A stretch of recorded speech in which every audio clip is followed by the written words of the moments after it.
I decided to do two matches today for this match reviews, and I will be doing two Bret Hart matches actually, one being a hidden gem and one being a classic. And those two matches were selected by you, my viewers, my subscribers, my friends, so on and so forth, on two separate polls that I made on pollmaker.com. One would be a hidden gem poll, and the other one being a classic poll that I had up or actually posted about a week ago.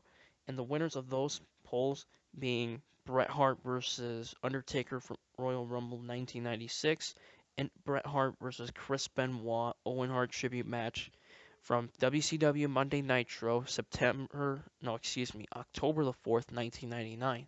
So let's get into these matches and I'll give my grade and opinion after each match.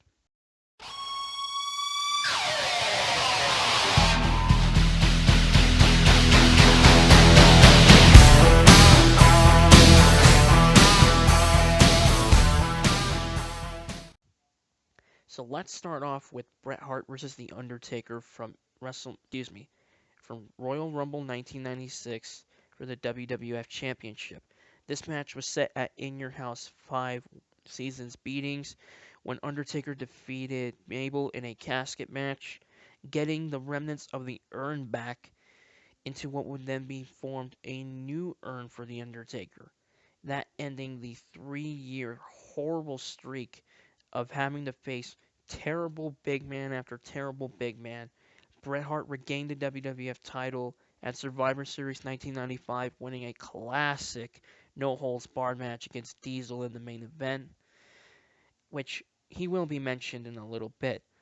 So the match was set at In Your House 5, and throughout the next several weeks, I don't know what really happened. I wasn't able to find out what happened on Raw or on television building into this match, but basically the premise of this match was babyface versus babyface, which is very rare at the time, and especially now. I mean, you know, it's really tough to see like big time babyface matches, and this is one of the few times that it actually happened during the 90s. We get to this match, and actually beforehand, Diesel made Diesel was heading towards the back while the Undertaker was making his entrance. Both had an altercation in the aisleway, which then led to the match itself. We get to the match, and in my opinion, this was a great wrestling match. Undertaker really just had to use power and the pacing in order to really get an advantage on Bret Hart. He used several tactics in order to get the advantage and in order to take down Bret. One of the positives I really have about this match was the psychology and the consistency Bret brought to that psychology on The Undertaker's left knee. Correct me if I'm wrong. And it was consistently, worked on. It wasn't really, contradicted or, left, what's it called? Really wasn't not the main focus, although there were a couple of times that I felt they could have focused on it a little bit more. The pacing was the right type that they needed, considering that they were the main event of that show and that this was after the Rumble match, which, may be a bad position on the card in order to have a championship match, and especially the match of this type of caliber. But overall, a great match in my opinion. It built up very nicely. The story was really well told. Undertaker did a really good job of selling, although he didn't have any facial expressions that we could truly clearly see, considering that he had a protective mask when Mabel during a house show injured him and injured his orbital bone. So yeah, that was really a tough time for Undertaker. But right here, this was really Undertaker's first great match, and it really revived and really put life into his career heading into the future, into the latter parts of the 90s. This was another great Bret Hart match in this collection of many great matches.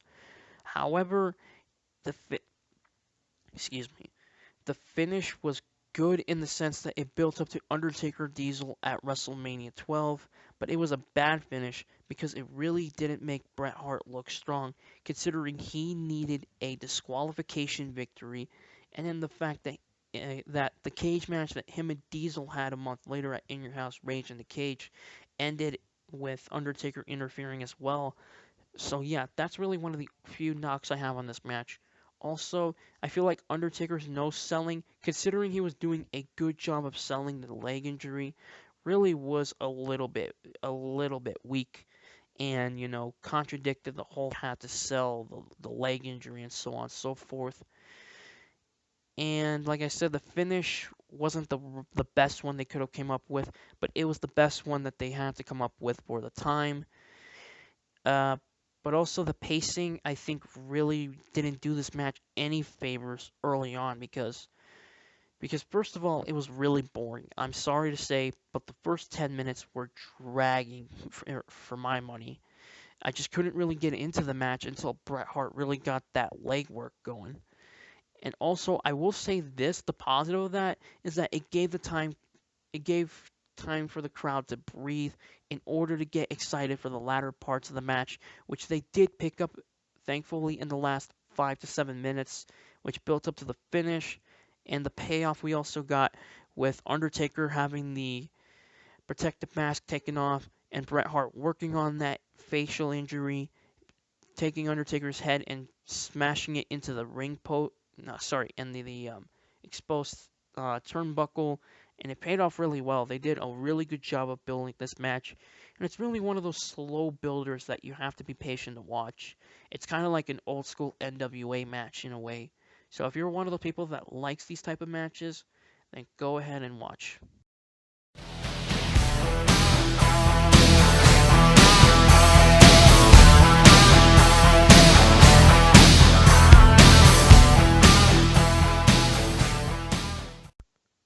Bret Hart, Chris Benoit, Owen Hart tribute match from Nitro, October the 4th, 1999, is a bit of a difficult match to judge on its own merits.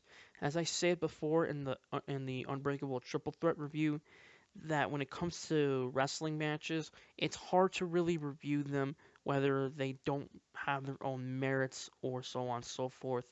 Because with the Triple Threat, its merit was to entertain the crowd and really go balls to the wall in order to deliver that caliber of a match.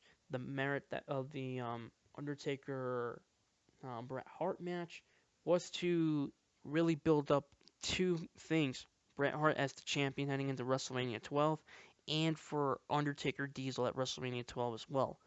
For this one, there really is no merits I can really base this match off of. Benoit said it best in his documentary, the Hard Knocks DVD that WWE produced, what was it, 12 years ago.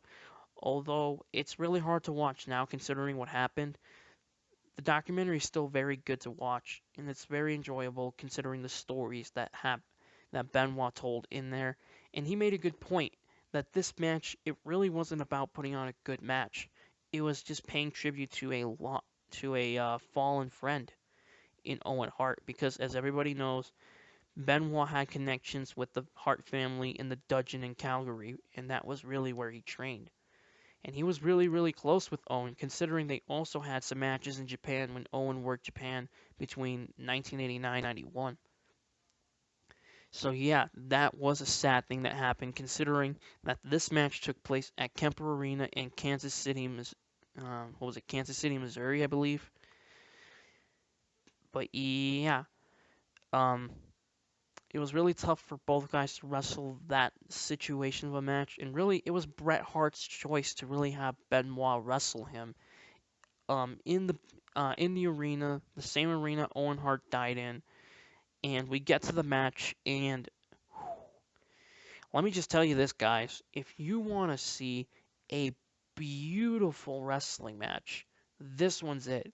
For my money, if you exclude Clash of the Champions, and if you only base, your opinions of television matches on weekly television matches, like Monday or weekly television programs, Monday Night Raw, Friday Night SmackDown, or now SmackDown Live, um, Monday Nitro, Thunder, and so on and so forth. This, for my money, is the greatest television match of all time. Yeah, when you're talking about television matches, matches that took place on television, whether they're specials or not, really Ric Flair, Ricky Steamboat takes the cake. However, with this one, when it comes to weekly television, this one is the best for me. This was just a flawless wrestling match, really well executed. I mean, the execution in this match is the best execution I've ever seen Bret Hart pull off. Benoit was the right choice in order to wrestle this match. The execution of Benoit's moves, the counters, the wrestling, the counter holds, the transitions into certain spots. Like, I think the one that stands out to me the most is when Benoit was about to get hit with a tilt-a-whirl backbreaker. Benoit landed on his feet, picked up Bret Hart, and gave him the tombstone pile driver. That is how smooth the transitions and the execution of certain spots were. It was really well paced. You never really lost interest in this match. The crowd took a little bit of time in order to get into this match, but really heading into the last 5 minutes, my goodness, the final few minutes of this match was perfection. Just great near falls, great counters. The crowd was really into Bret Hart because they really obviously knew that Bret was going to go over. And really, one thing I forgot to mention, eight-time, correct me if I'm wrong also, former world heavyweight champion Harley Race actually did the introductions, which was really cool. Although I don't really know what the connection is between the Hart family and Harley Race, but in any other words or in any other case, this just fantastic. It was a beautifully well executed match. Benoit put on a hell of a performance, and considering that this was during really one of the low points in WCW, because WCW 1999 is considered one of the worst years in the company's history, and really just the beginning of what would eventually be the horrendous year they had in 2000. And considering this was, ironically enough, about a month before Bret and Benoit had the match at Mayhem in the tournament final for the WCW Championship, which was really cool actually. But at the same time, just a beautifully well executed match. Just flawless stuff. It was just awesome. The crowd was into it. It built up perfectly. One of the best matches of either men's careers, easily. And for Bret Hart, I would say it's top 5 to 7. For Benoit, I will say top 3. I would probably even put this at top 2, just behind the match with Angle at Royal Rumble 2003 and the triple threat at WrestleMania 20. And for me, for my grade, and I forgot to give the grade earlier for Undertaker Bret Hart, but I'll give it to you in a second. For this match, I'm going to give both the grade and the opinion a 5 out of 5 stars. It was just a beautifully well executed match, and really, there really was no merits to go off of, so you could just enjoy itself for what it was. And it was just fantastic. And for my grade slash opinion for the Rumble match between Undertaker and Bret Hart, for an opinion, I'll give it the 4-star rating, but for a grade, I have to give it 3 3/4 because the finish really didn't benefit the match. The pacing, I thought, really early on really dragged the match down a little bit for me. But overall, that was a great match in my opinion. And if I have to recommend any two Bret Hart matches that maybe people have never really talked about before, these are the two matches to go on. And really, that is it for this episode of Wrestling Match Reviews, or whatever I may be calling this series. But yeah, if you haven't seen these two matches, check them out. They're really two of the best representations of what Bret Hart really was. One of the best damn workers in the business. And also, really, just that is it. Also, in the description box, you'll see a link to my Q&A announcement. Hopefully, you guys will send me questions for my upcoming Q&A. I'm thinking of doing the Q&A probably next Saturday or maybe next Sunday. I'm recording this video Saturday night because I have time, and hopefully I'll have like a special video up tomorrow, and maybe I'll do another special video maybe for another place that maybe you guys are never expecting. But overall, send me your questions for my upcoming Q&A. Like, comment, subscribe. Let me know what you thought of this video, and hopefully I can improve upon this series. And in the description box below, hopefully I will come up with a poll for the next wrestling match reviews that I will do. Maybe I will do a subject, maybe I will do a topic. And you know what? I think I maybe have a good one to do, and maybe I'll upload it tomorrow. Hopefully you guys enjoyed, and until the next video, peace.